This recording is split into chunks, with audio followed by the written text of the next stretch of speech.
जब आप तकरीबन 250 शौकिया ड्राइवर्स को एक जगह जमा करते हैं और उनके साथ आती हैं दुनिया की तकरीबन 200 तेज रफ्तार गाड़ियां, तो ये होता है।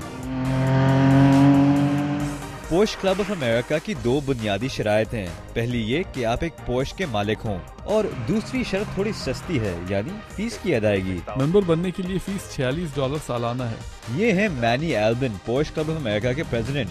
इनके पास 1 लाख से ज्यादा मेंबर्स हैं, जो किसी भी जगह के मुकाबले में यहाँ होना ज्यादा पसंद करेंगे। और लोग साल भर इसके मुंतजर रहते हैं। लेकिन अगर मेंबरशिप महंगी ना भी हो तो शौक ये महंगा है। ये कोई सस्ता खेल नहीं है और ये कारें ये ऐसे ही नहीं मिल जाती। जब आप एक बार इसे खरीदने की हिम्मत कर लेते हैं तो फिर इसे रखना खासा आसान है।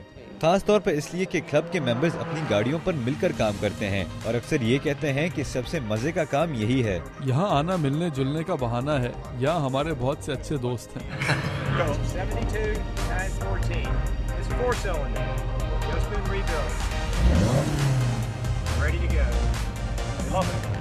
उन्हें ये पसंद है और यही वजह है कि मैं इस क्लब के इवेंट्स को पसंद करता हूँ।